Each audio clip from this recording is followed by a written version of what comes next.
기도 드리시겠습니다. 하늘의 소망이신 주님, 오늘도 우리에게 부활을 베풀어 주시고 천국을 베풀어 주시고 하늘의 소망을 친히 보여주시니 감사합니다. 우리 고개를 들어서, 우리의 눈을 들어서 천지를 지으신 하나님만이 우리의 도움이심을 감사함으로 고백합니다. 하늘의 영광을 우리 마음속에 차고도 넘치게 부어주시니 감사합니다. 하늘의 소망이시자, 하늘의 생명이시자, 하늘의 사랑이신 우리 주님 예수 그리스도의 이름으로 기도합니다. 아멘.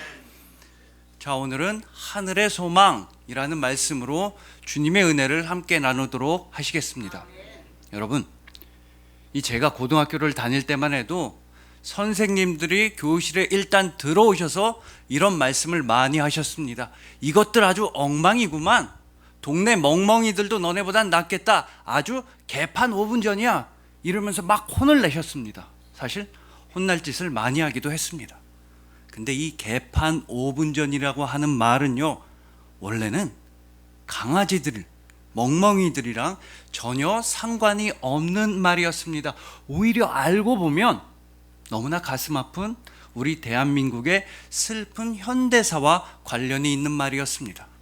자, 6.25 전쟁이 터지게 되자 수많은 피난민들이 부산으로 몰려가게 됩니다. 근데 그분들이 먹을 게 뭐가 있었겠습니까? 돈도 없고 집도 없이 생업도 다 포기하고 겨우 몸만 하나 건져서 부산으로 피난을 왔는데 그분들이 먹을 건 전혀 없었습니다.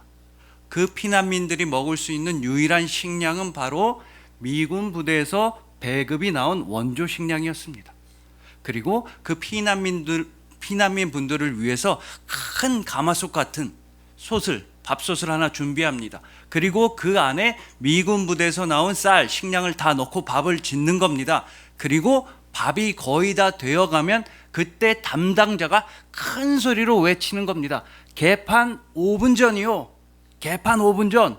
한자로 10개자, 판자를 써서 쉽게 말해 소뚜껑 열기 5분 전이요. 밥 다 되기 5분 전이요. 개판 5분 전. 이렇게 큰 소리로 외치는 겁니다. 그러면 너무나 배가 고픈 그 피난민 분들이 정신없이 몰려드는 모습을 보고 그때로부터 지금 우리가 사용하는 개판 5분 전이라는 단어가 생겨나게 되었다는 것입니다. 그리고 우리가 오늘 본문 말씀을 보면 우리의 소망은 소뚜껑 열리기 5분 전, 개판 5분 전이 아니라는 걸 알 수가 있습니다. 오늘 본문은 소뚜껑 정도가 아니라 이미 하늘의 문이 열렸고 이미 하늘의 소망이 우리에게 임하였다고 강력하게 말씀하는 것입니다. 즉, 하늘의 소망이시자, 하늘의 생명이시자, 하늘의 사랑이신 예수 그리스도께서 여러분들에게 생명과 소망과 사랑을 넘치도록 부어주셨다는 뜻인 것입니다. 그래서 오늘은 본문 말씀을 통해서 이 땅의 것들이 아니라 오로지 하늘의 소망만 바라보고 추구하는 우리 모두가 되기를 간절히 소망해 봅니다. 예수님께서 친히 여러분들의 아픔을 치유해 주시고 여러분들의 슬픔을 위로해 주시고 예수님이 친히 여러분들의 눈물을 닦아주신 여러분들을 주님의 이름으로 축복합니다.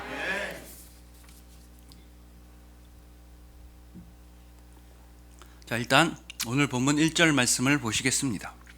그러므로 너희가 그리스도와 함께 다시 살리심을 받았으면 위의 것을 찾으라. 거기는 그리스도께서 하나님 우편에 앉아 계시느니라. 이 본문 1절 말씀에서 우선적으로 중요한 부분은 바로 위의 것을 찾으라. 위의 것을 찾으라는 말씀인 것입니다. 근데 이 말씀은 세상 많은 사람들에게는 아주 답답한 소리로 들릴 게 분명합니다. 아니, 보이지도 않는 위의 것, 하늘의 것을 소망하라니 그거 진짜 답답한 일이다. 그러지 말고 이 땅의 것들, 내 눈에 보이는 돈이나 성공이나 출세 이런 걸 추구해야지 하늘의 것을 바라보라니 이거 답답한 소리다 라고 세상에 많은 사람들은 말할 것입니다. 그리고 실제로 우리 믿음의 조상들은 세상 사람들이 보기에는 참 답답한 사람들이었습니다. 그들은 오직 위의 것, 하늘의 소망만 꿈꾸었던 것입니다. 일단 아브라함은 하늘의 음성, 하늘 아버지의 목소리가 들려오자 그 순간 모든 것을 다 버려버렸습니다. 생업도 포기하고 직업도 포기하고 고향도 버리고 친척들도 다 떠났던 것입니다. 그리고 나서 오직 말씀만 붙들고 그 위험천만한 나그네 길을, 이방인의 인생을 시작했던 것입니다. 또한 아브라함의 아들 이삭도 마찬가지입니다. 이삭 역시 하나님의 약속의 말씀만 믿고 싸움이 벌어졌다, 다툼이 생겼다 하면 모든 것을 다 양보했습니다. 당시에는 이 우물이 가장 귀중한 재산 목록 1호가 우물이었는데도 이삭은 그 많은 우물들을 다 양보했던 것입니다. 왜냐? 하나님이 친히 이삭의 우물이 되어 주셨기에 이삭은 그저 하나님의 성품을 닮아서 선하고도 순하고도 아름답고 착하게만 살아갔던 것입니다. 또한 이삭의 아들 야곱도 마찬가지입니다. 야곱은 형 에서를 피해서 도망자 신세로 추락했습니다. 길바닥에서, 땅바닥에서 잠을 자고 돌을 베개 삼아서 잠을 자야 할 만큼 야곱은 나락으로 추락했던 것입니다. 바로 그 최악의 순간에 하나님께서는 하늘의 문을 여시고 하늘과 땅을 연결하는 사다리를 보여주셨습니다. 하나님께서 영원히 함께 하신다고 약속해 주셨던 것입니다.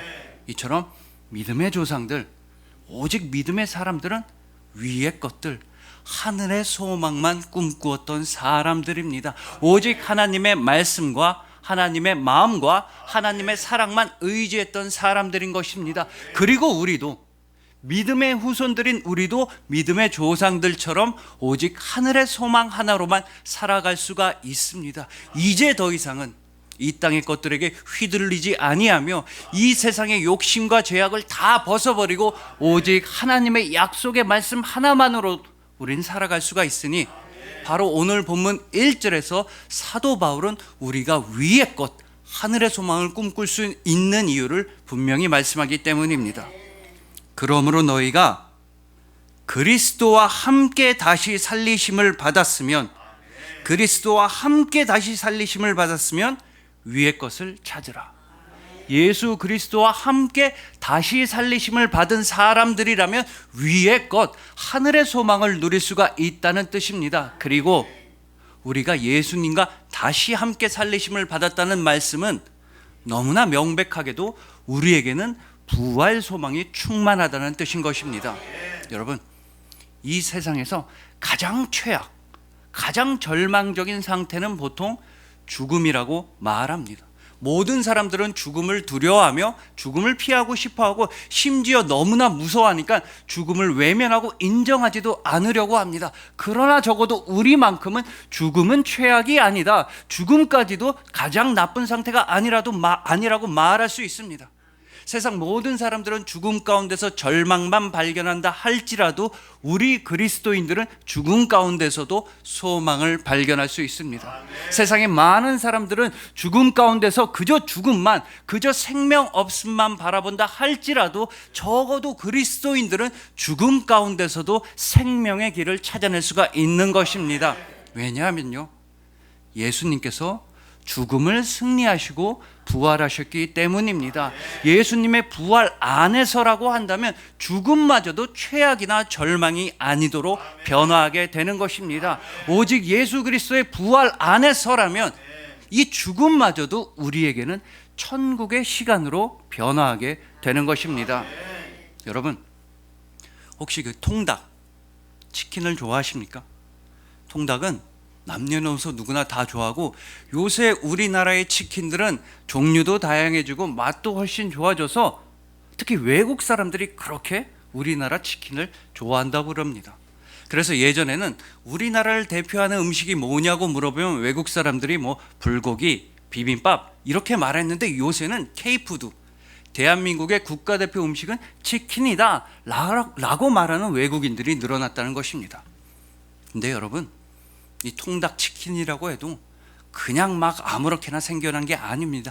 하다못해 통닭에도 역사라고 할지 계보가 있습니다. 특히 통닭의 시초에 있어서는 2가지 정도의 계보가 있습니다.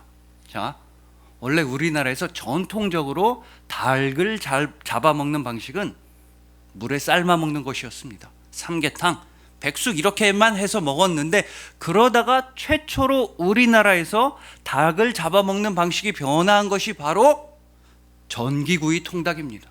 1960년대에 명동에서, 서울 명동에서 시작되었다고 하는데, 이 전기구이 통닭들은 이른바 영양센터들을 통해서 선풍적인 인기를 끌게 됩니다. 그래서 지금도 나는 전기구이 통닭이 제일 좋다라고 말씀하시는 분도 있습니다. 그런데 이렇게 전기구이 통닭이 개발된 60년대까지만 해도 지금 우리가 즐기는 것과 같은 후라이드 치킨은 우리나라에 거의 없었습니다. 왜냐하면 이 기름이, 식용유가 없었기 때문입니다. 후라이드 치킨을 제대로 만들려면 소위 딥프라이 방식이라고 해서 많은 양의 기름에 조각낸 닭 조각들을 깊이 담가서 확실하게 튀겨줘야 하는데, 그때까지만 해도 우리나라에는 식용유, 기름이 너무나 부족했기 때문입니다. 그래서 여러분 한번 잘 생각해 보십시오. 우리나라의 전통적인 조리 방식에 있어서는 튀기는 게 별로 없습니다. 대신 지지는 거 정도, 굽는 거 정도 있습니다. 부침개, 전, 빈대떡 이렇게 기름에 지지는 거 정도는 있어도 튀기는 건 없습니다. 왜냐? 식용유, 이 기름이 부족했기 때문입니다. 그러다가 드디어 70년대 들어와서 여러분들이 너무나 잘 아시는 해표 식용유가 나오고 식용 기름이 많이 나오게 되면서, 대량 생산되게 되면서, 그때부터 비로소 우리가 후라이드 치킨을 즐기게 되었다라는 것입니다. 자, 여러분 보십시오. 이처럼 하다못해 통닭이라고 해도, 치킨이라고 해도 그냥 막 생겨나는 게 아닙니다. 통닭에도 역사와 계보가 있으며, 특히 우리가 후라이드 치킨을 먹기 위해서는 기름이 필수적이었다라는 뜻입니다. 그리고 우리가 하늘의 소망을 누리기 위해서는 우리에게도 기름이 필요합니다. 바로 성령 하나님의 기름 부으심, 성령 하나님의 충만하심이 필요한 것입니다. 우리가 하늘의 것들만 바라보고 하늘의 소망을 누린다는 것은 내 힘으로, 내 돈으로, 내 인기로 되는 것이 절대 아닙니다. 하늘의 소망을 누리기 위해서는 하늘의 영이 우리에게 임하셔야지만, 성령 하나님께서 우리를 이끌어 주셔야지만 우리는 하늘의 영광과 하늘의 기쁨을 누릴 수가 있는 것입니다. 바로 이런 차원에서 우리는 다시 한번 오늘 본문 1절의 하반절을 보아야 하는 것입니다. 위의 것을 찾으라. 거기는 그리스도께서 하나님 우편에 앉아 계시느니라. 하늘나라에는 예수 그리스도께서 하나님 아버지 우편에 앉아 계신다는 말씀입니다. 그러면 도대체 어떻게 해서 예수님은 하나님 보좌 우편에 앉게 되셨습니까? 그 길을 알아야지, 그 방법을 알아야지 우리도 예수님을 본받아 하늘의 소망을 누릴 수 있으며, 우리도 예수님과 함께 하늘의 영광과 기쁨을 누릴 수 있게 되기 때문입니다. 그리고 히브리서 12장 2절 말씀은 예수님께서 도대체 어떤 과정을 거쳐서 하나님 보좌 우편에 앉게 되셨는지를 분명하게 선포하고 있습니다. 믿음의 주요 또 온전하게 하시는 이인 예수를 바라보자. 그는 그 앞에 있는 기쁨을 위하여 십자가를 참으사 부끄러움을 개의치 아니하시더니 하나님 보좌 우편에 앉으셨느니라. 하나님 보좌 우편에 앉으셨느니라. 여러분, 이처럼 예수님은 십자가를 참으셨습니다. 그 모든 고난과 고통과 아픔과 심지어 죽음까지도 예수님은 십자가를 참고 견디고 인내하셨던 것입니다. 그 결과 예수님은 부활하셨고 하나님 보좌 우편에서 하늘의 영광을 누리게 되신 것입니다. 그렇기 때문에 우리도 나에게 주어진 십자가를 참고 견뎌야 하는 것입니다. 신앙생활을 하다가 생기는 문제들, 일상생활에서 다가오는 고난들을 우리는 묵묵히 참고 견뎌야 합니다. 나의 십자가를 지고 예수님을 따라가야 하는 것입니다. 그리고 바로 이렇게 우리가 십자가를 참고 견딜 수 있는 그 가장 강한 원동력은 바로 방금 전에 말씀드렸던 부활 소망인 것입니다. 그러니까 예수님과 함께 죽어야지만 예수님과 함께 살아갈 수 있다는 그 부활 소망만이 우리로 하여금 하늘의 소망, 하늘나라를 바라보게 해주는 것입니다. 나를 대신해서 죽으시고 나를 위하여 부활하신 예수님만 사랑하는 것이야말로 참된 하늘의 소망인 것입니다. 그러니 부디 여러분들에게 닥쳐오는 모든 아픔, 고난, 질병, 가난 이런 것들은 다 오직 부활 소망으로서 승리하시길 소망합니다. 죽음마저 이기신 예수님, 죽음에서 부활하신 예수님께서 친히 여러분들의 치유자가 되어주시고 위로자가 되어주시고 구원자가 되어주시는 것입니다. 오직 부활 소망으로서 진정한 하늘의 소망을 누리시는 여러분들을 주님의 이름으로 축복합니다.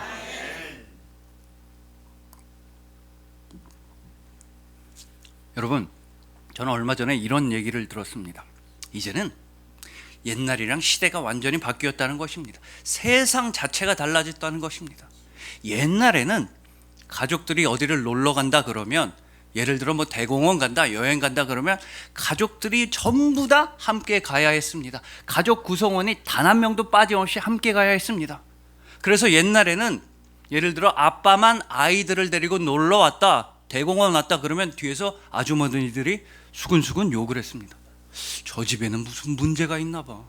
저 집 부부는 사이가 안 좋은가? 가정불화가 있나? 왜 아빠 혼자서 애들을 데리고 왔지? 막 이러면서 뒤에서 수근수근 욕을 했습니다. 그러나 이제는 시대가 완전히 변화되었습니다. 세상이 달라졌습니다. 지금 예를 들어서 아빠 혼자서만 애들을 데리고 놀러 갔다, 그것도 한 2박 3일로 여행을 왔다고 하면 뒤에서 아주머니들이 똑같이 수군대긴 합니다. 근데 내용이 완전히 바뀌었습니다. 와, 저 집 남편 최고다. 진짜 자상하구나. 아빠 혼자서 애들 돌봐줄 동안 엄마는 집에서 편하게 있겠네. 저 집 남편 정말 최고다. 이렇게 칭찬하는 것으로 그 내용이 완전히 달라졌다는 것입니다. 그래서 요새는 트렌드가 아빠랑 여행 또는 엄마랑만 여행, 이런 게 트렌드라고 합니다. 부부 중에 한 사람이 아이들을 돌보고 케어할 동안 나머지 한쪽은 집에서 쉰다든지 취미 생활을 하는 것입니다. 여러분, 이처럼 시대가 변화하게 되면, 세상이 변화하게 되면 트렌드라는 것도 변화하게 되고, 양육, 자녀 교육에 대한 개념도 변화하게 되고, 여행에 대한 개념도 변화하게 되는 것입니다. 그리고 오늘 본문 4절에는 우리가 하늘의 소망을 누릴 수 있는 결정적인 이유를 말씀하고 있습니다. 바로 모든 것이 다 변화하게 되는 그때, 이 세상이 전체가 다 완전히 변화하게 되는 그때에 대해서 오늘 본문 4절은 분명하게 말씀하고 있기 때문입니다. 우리 생명이신 그리스도께서 나타나실 그때에 너희도 그와 함께 영광 중에 나타나리라. 여러분, 이 말씀 그대로 예수님께서는 반드시 다시 한번 이 땅에 나타나실 것입니다. 그때에는 모든 세상과 역사와 인류와 모든 우주가 다 변화하게 되는 것입니다. 그때는 모든 게 다 달라지게 되는 것이며, 가장 중요한 사실은 예수 그리스도께서 다시 나타나실 그때에는 여러분들은 가장 큰 영광의 면류관을 쓰고서 예수님과 함께 하늘의 기쁨, 하늘의 영광을 누릴 것이라는 사실입니다. 그렇기 때문에 우리는 이 세속적인 것들, 이 땅의 것들, 이제 곧 사라질 것들에 대한 욕심과 미련을 버릴 수가 있는 것입니다. 다시 나타나실 예수님께서 우리에게 부어주실 영원한 소망, 하늘의 기쁨, 하늘의 소망만 바라보며 살 수 있게 된 것입니다. 이것이 바로 재림의 소망이며 동시에 천국 소망입니다.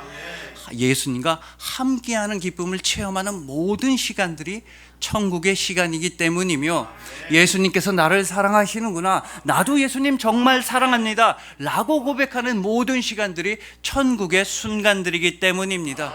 그러니 부디 이 어렵고 힘든 세상을 오직 천국 소망만 붙드시고 강하고 담대하게 승리하시길 소망합니다. 천국 소망으로서 영원한 소망, 하늘의 소망을 누리시길 간절히 소망하는 것입니다. 천국을 향한 아름다운 소망으로서 진정으로 변화된 생명의 삶을 누리시는 여러분들을 주님의 이름으로 축복합니다.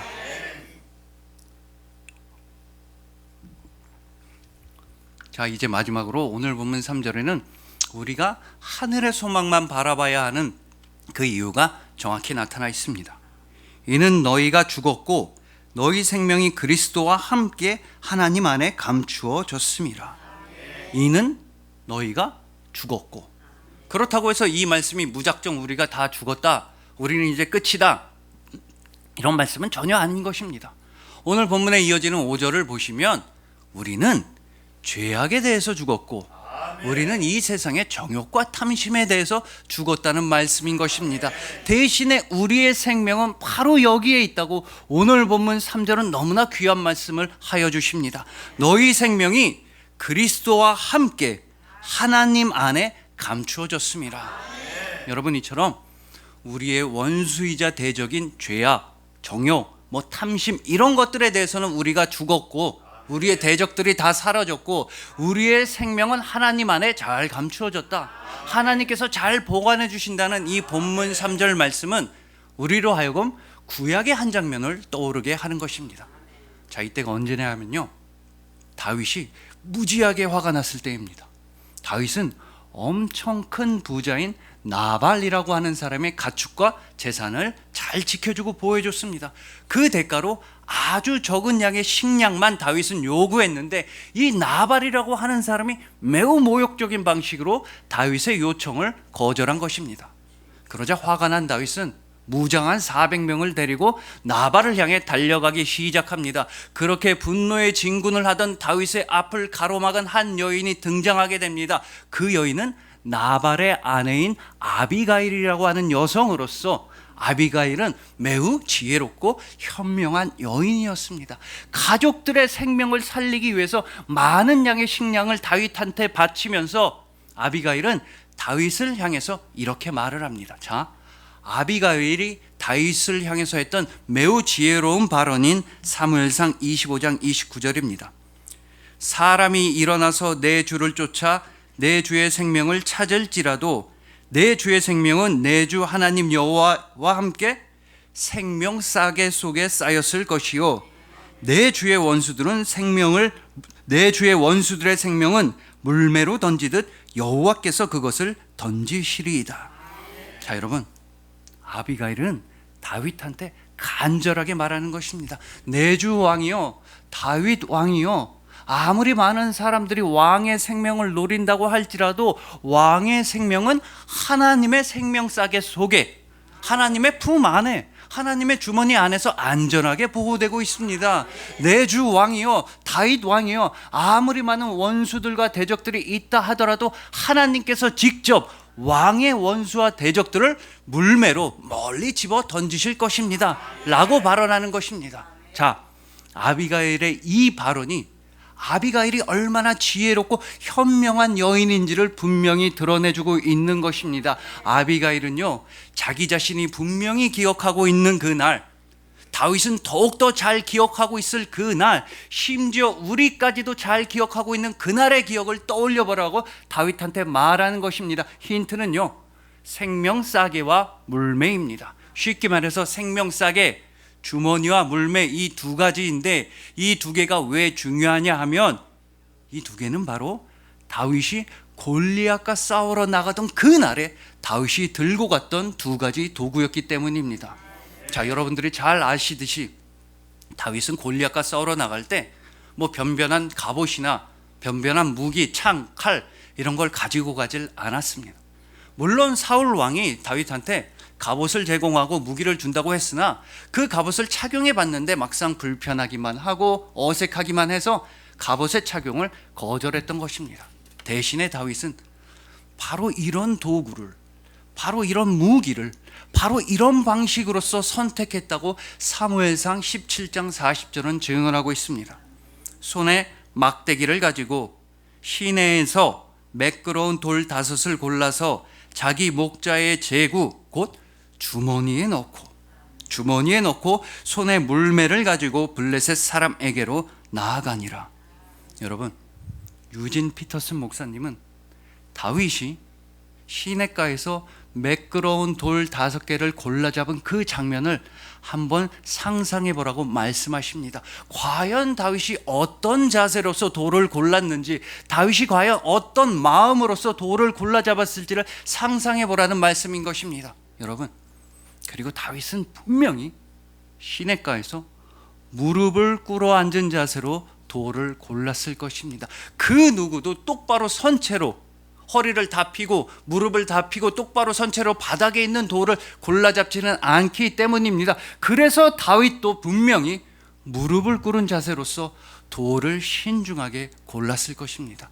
그리고 이때는 이미 다윗이 사울 왕이 제공한다던 갑옷과 무기 등을 다 거절한 상태입니다. 사울 왕의 갑옷이었으니 이스라엘 군대 전체 중에서도 가장 방어력이 좋고 가장 튼튼한 갑옷이었을 텐데도 거절했으며, 사울 왕이 제공한다는 칼이었으니 이스라엘 군대 전체 중에서도 공격력도 제일 좋고 제일 날카로운 칼이었음이 분명한데도 다윗은 거절했던 것입니다. 즉 다윗은 이 세상의 무기, 이 세상의 방식을 완전히 거절하였습니다. 그 후에 다윗은 시냇가에서 무릎을 꿇고 앉아서 하나님 앞에서 가장 낮아지고 겸손한 자세로서 그 시냇가에서 다윗은 하나님께서 행하실 일을 상상했을 것입니다. 하나님께서 나에게 어떤 크고 놀라운 일을 베풀어 주실지를 상상했으며, 하나님께서 나에게 어떤 승리를 주실지를 상상해 보았을 것이며, 하나님께서 당신의 백성 이스라엘을 어떻게 구원하실지를 다윗은 상상했을 것입니다. 즉 다윗은 가장 절체절명의 순간에 거룩한 상상력과 사랑의 상상력을 발휘했다는 뜻입니다. 그러니까 다윗은 오직 하나님만 상상했으며, 하나님만 기대했으며, 하나님만 예상했으며, 하나님만 생각했으며, 하나님께만 기도했으며, 하나님만 의지했으며, 하나님만 믿었다는 뜻입니다. 이것이 바로 어린 소년 다윗의 믿음이었으며, 어린 소년 다윗의 거룩한 상상력, 사랑의 상상력이었으며, 어린 소년 다윗의 승리였던 것입니다. 다른 말로 하자면 이것이 바로 하나님께서 다윗에게 베풀어 주신 하늘의 소망이었다는 뜻입니다. 여러분, 이처럼 우리가 하늘의 소망을 꿈꾸고 누린다는 뜻은 눈에 보이지는 않지만 그 언약의 말씀만 믿고 사모한다는 뜻이며, 우리가 거룩한 상상력을 발휘하며 사랑의 상상력을 발휘한다는 뜻인 것입니다. 즉 이 세상의 가장 강력한 무기라고 할지라도, 사람들이 좋아하는 돈이나 권력이라 할지라도 다 거부하고 오로지 말씀만 붙잡고, 말씀만 믿고, 말씀만 예상하고, 말씀만 상상하고, 말씀만 사모하고, 말씀만 사랑하는 것입니다.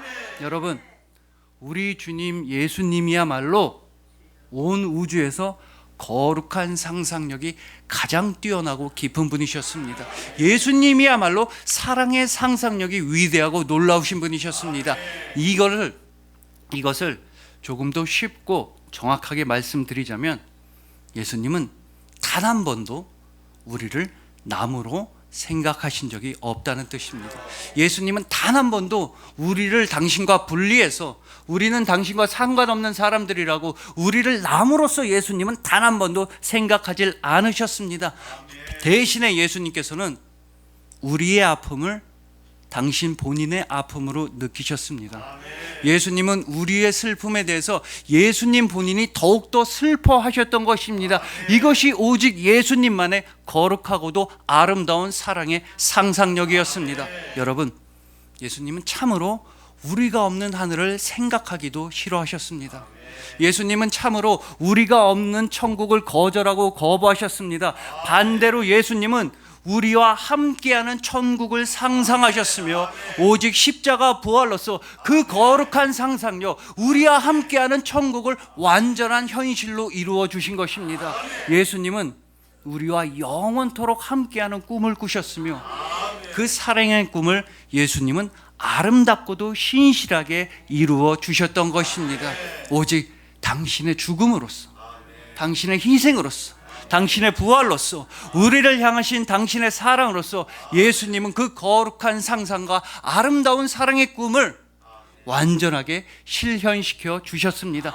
그래서 우리 주님 예수님이야말로 거룩한 상상력과 사랑의 상상력이 가장 뛰어나신 분이신 것입니다. 그렇기 때문에 지금 우리가 하늘의 소망을 누리고 있습니다. 그렇기 때문에 지금 우리가 사랑의 소망을 누리고 있으며, 그렇기 때문에 지금 우리가 생명의 꿈을 꾸고 있는 것입니다. 오직 우리를 향하신 예수 그리스도의 사랑으로 말미암아 우리도 다윗처럼, 우리도 예수님처럼 거룩한 상상을 실천해 나가고 있으며 아름다운 사랑의 꿈을 이루어 나가고 있는 것입니다. 그리고 이 꿈은 영원토록 깨지 아니할 것입니다. 이 소망은 절대로 사라지지 아니할 것입니다. 왜냐하면 우리가 꾸고 있는 이 아름다운 사랑의 꿈의 이름도, 우리가 누리고 있는 하늘의 소망의 이름도, 우리가 바라보고 있는 생명의 꿈의 이름도 오직 예수님, 오직 예수 그리스도이기 때문인 것입니다. 그리하여 부활 소망으로서 죽음까지도 다 승리하시는 여러분들, 오직 천국 소망으로서 이 세상 가운데서 강하고 담대하게 나아가시는 여러분들, 하늘의 소망이시자, 하늘의 생명이시자, 하늘의 사랑이신 예수님께서 진짜로 사랑하시는 여러분들을 진심으로 사랑하고 축복합니다. 기도드리시겠습니다. 하늘의 소망이신 주님, 우리로 하여금 위의 것, 바로 하늘의 소망만 바라보게 하시니 감사합니다. 우리 눈에 보이는 이 땅의 재물이나 권력이 아니라 하나님 보좌 우편에서 우리만 바라보시는, 우리로 하여금 그 예수님만 바라보게 하시니 참으로 감사합니다. 우리에게 부활 소망을 베풀어 주시고 천국 소망을 베풀어 주시고 하늘의 소망 그 자체가 되어 주시니 감사합니다. 이제 우리도 나를 힘들게 하는 사람이나 나를 어렵게 하는 문제에 집중하는 것이 아니라 오직 하늘의 소망에만 집중하겠습니다. 주님의 뜻이 이 땅에서도 이루어지는 거룩한 상상력으로 살아가겠습니다. 주님의 말씀이 이 땅에서도 이루어지는 사랑의 상상력으로만 살아가겠습니다. 말씀이 현실이 되고 말씀이 삶이 되고 말씀을 실천하는 하늘의 비전으로서만 살아가겠습니다. 이 모든 것이 말씀이 육신이 되어 우리를 찾아오신 우리 주님 예수 그리스도의 은혜입니다. 하늘의 소망이시자, 하늘의 생명이시자, 하늘의 사랑이신 우리 주님 예수 그리스도의 이름으로 기도합니다. 아멘.